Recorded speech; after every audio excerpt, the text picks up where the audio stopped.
Hello students, myself Jayesh Prajapati, Assistant Professor of LJ Institute of Engineering and Technology in the Department of Electronics and Communication.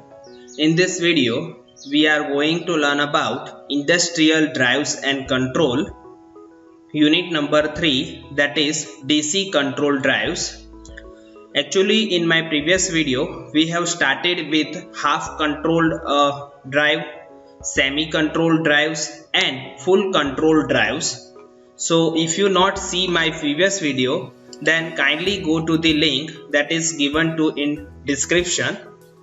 Now we know that the control rectifier based DC motor drives, that is half converter drives, semi converter drives, full converter drives and dual converter drives. The half, semi and full converter drives that we will discuss in our previous video. Now in this video we have to study a dual converter drives. Okay, so let us start with this dual converter drives. A block diagram of dual converter. When two full converters are connected back to back, the configuration is known as dual converter. Okay, a dual converter, that means it uses a two full converter back to back, that is called dual converter. Now you can see the block diagram for dual converter. Then the basic idea of dual converter is shown. First of all, we have take motor load. Okay, now on the motor load we have connect on both side, left side and also and right side. We have connect the two full converters. You can see that is a converter 1, and converter 1, the direction of the HCR, that is in upward portion, and input to the converter 1, that is a AC sign supply, single phase AC supply. So that is a converter 1. Okay, that is a full converter, but in the block diagram we have only seen the converter 1. Now on the right side you can see that is a converter number 2, and the direction of this HCR, that is on downward side. Here that is upward side and here that is downward side. So we can say that that is back to back connected configuration. Okay. Now the input to the converter 2, that is a single phase AC supply, and L and N that show the line and neutral current and line and neutral. Okay, for single phase AC supply. Now when two full converter, single phase or three phase, are connected back to back, then the configuration is known as dual converter. The block diagram of dual converter, due to the back-to-back connection of two full converter, both the load voltage and current at the output terminal become reversible, and therefore the system provide the 4-quadrant operation. Okay, you can see here back-to-back connection, so current and voltage both are flow on the both the direction, reversible and also forwardable. Okay. So it can be operate in every quadrant. We know that there is a 4-quadrant operation, first, second, third and fourth. So dual converter can be operate in every 4-quadrant operation. Okay. Now the dual converters are therefore used for reversible DC drives. Due to this advantage, a dual converter can be used for reversible DC drives. Dual converters are normally used for high power DC drives with power level in megawatt range for speed control in both the direction. So if we have to control the speed in both the direction, then the dual converter can be used. So that is a multi advantages converters. Okay, and it can be operated in 4-quadrant operation with lower power levels also. So that is most important converter in this our syllabus, that is called dual converter. Now let us we have to discuss the main configuration. That is the number 4 dual converter. First, that is half converter. Second, that is a semi converter. Third, that is a full converter. Now we have to discuss the 4, that is dual converter drive. The circuit diagram for single phase dual converter is as shown in the figures. You can see. First of all, we have to take the motor as a load. Now we have to connect one reactor, okay, that is called reactor, inductor with some straight line, that is called a reactor. Now on the motor both side we have to connect the full converters. So on the first side we have connect HCR1, then HCR4, and second that is HCR3 and HCR2. So that is a full converter on the left hand side. Okay, now we have to give the input supply to this full converter, that is a single phase AC supply, L and L for line, NN for neutral. So that is a single phase. Now on the right side also you can see we can connect this HCR in reverse direction, okay, in downward direction, and we use a symbol that is S1 dash, S2 dash, S3 dash and S4 dash. So S3 dash, S2 dash, okay, and also we have to connect S1 dash and S4 dash, okay. So that is in reverse direction. Now we have to connect this with the single phase AC supply, okay, L and N, single phase AC supply, okay. So that is a basic circuit diagram for dual converter drives. You can see there is a two converter, converter 1 and converter 2. There's both converters are connected back to back, okay. So in the positive half cycle you can see that the S1 and then S2 will be on, okay. Here there will be positive cycle, that times to another HCR will be operated, okay. So we can say that in the every direction, every positive and negative direction, to here and to here, so 4 HCR will be operate. In the reverse direction also 4 HCR will be operate, and output for the converter 1, it is also connected to the motor load, and output of the converter 2, it is also connected to the motor loads, okay. So we have to if we draw the waveform for this dual converter drives, then the two output that is come across the motor loads. So we can say that the output for converter 1 and output for converter 2, that is two output waveforms. Now if we draw the waveform for reactors also in this our next slide. So basically for dual converter drives, most advantageable is it can operate in 4 quadrant operation, okay.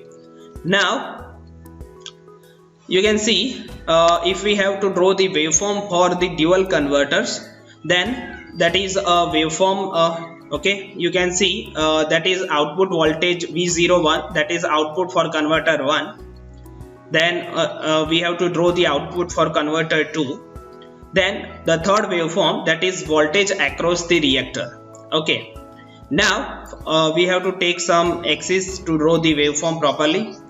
Now we have taking some angles, okay, because HCR can be fired at some firing angles. So we can say that for converter 1 it can be fired at angle alpha 1, and for converter 2 it can be fired at alpha 2, okay. So we can say that that is a converter number 1.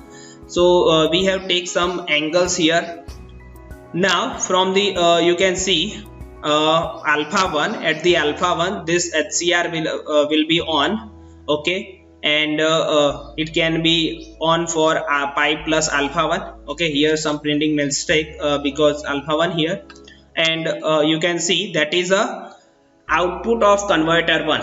So you can see that is a full converter waveform, okay. You already know that the full converter waveform that we will discuss, that is a simple, the full converter waveform, okay. Alpha 1 at fired and then pi plus alpha 1, okay, and it is a full converter, so it can be waveform in positive and a negative cycle also.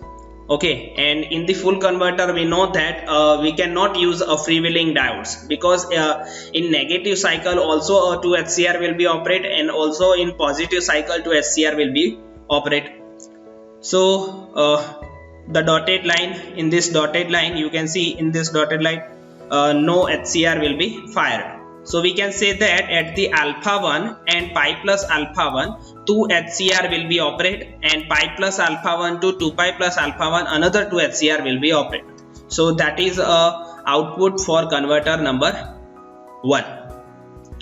Now similarly, the output for converter 2, if we have to draw the waveform for the converter 2, so here we have changed the firing angles. Okay, you can see that is alpha 1 here, but now we have changed the firing angle alpha 2 at some another place.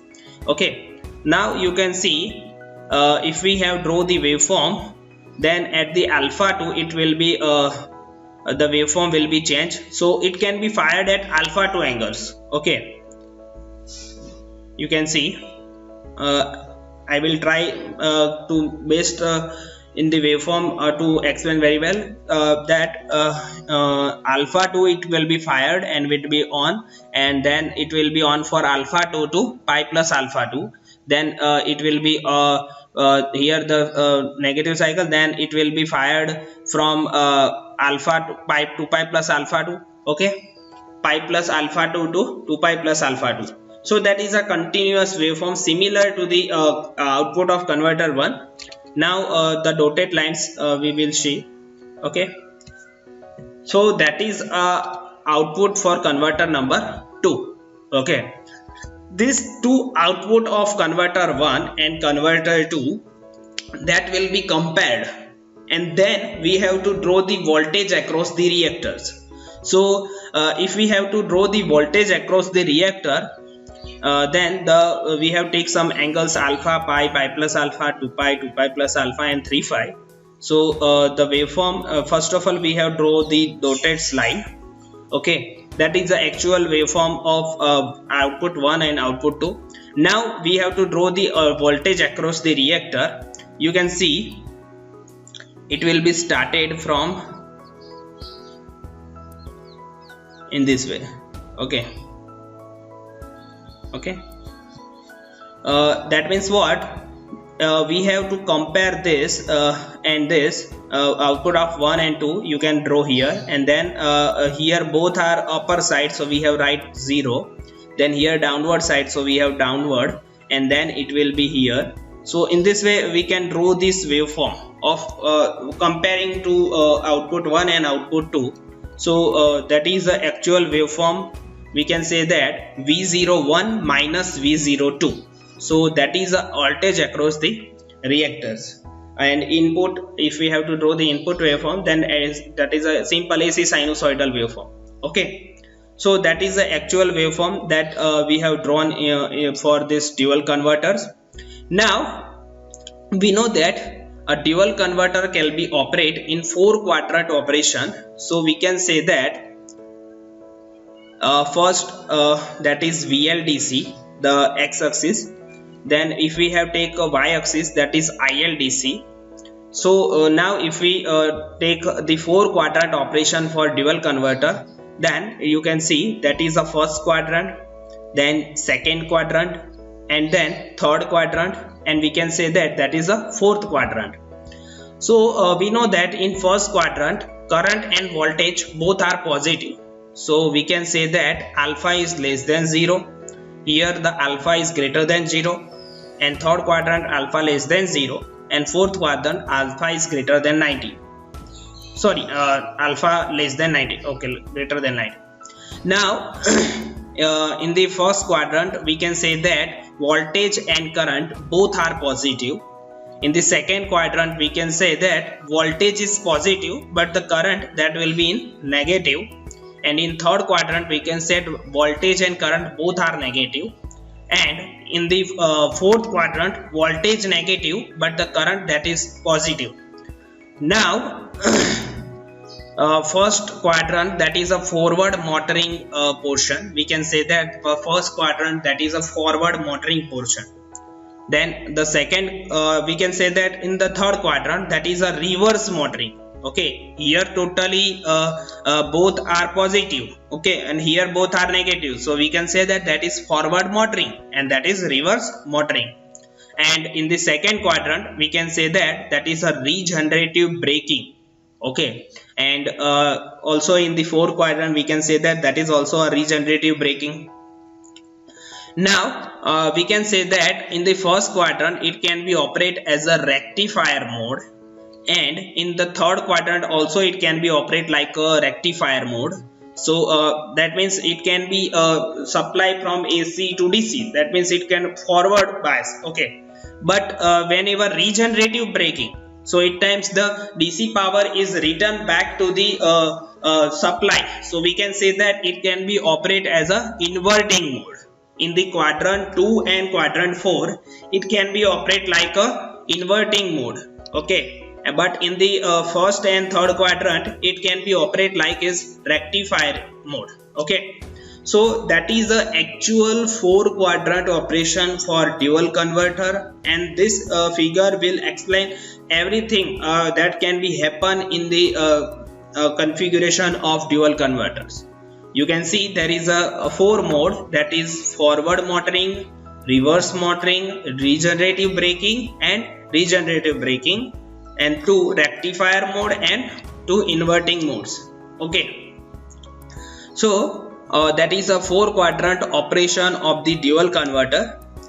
Now if we draw this block this step this figure in the blocks, then it's look like this. You can see the converter 1 and converter 2. Converter 1 when operate as a alpha less than 0, so it can be operate like a rectifier and voltage and current both will be positive. Then converter 1 when operate as a alpha greater than 0, that times the inverter mode and voltage negative but current will be positive. So that is 1 and 4th quadrant operation, okay. Now converter 2, so if alpha less than 0 less than 90, then it can be operate like a rectifier mode, and current and voltage both are negative, so that is the 3rd quadrant. And converter 2, if alpha greater than 90, then it can be operate like a inverter, so voltage is positive but the current that is negative, so that is a 2nd quadrant. So first quadrant, then 4th quadrant, 3rd quadrant, and that is a 2nd quadrant. So that is the actual table that for the converter 1 and the converter 2. So this table will explain very well how the dual converter will be operate, okay. So let us in this session we have discussed only this dual converter, okay. The next portion that we will discuss in our next lectures, okay. Thank you.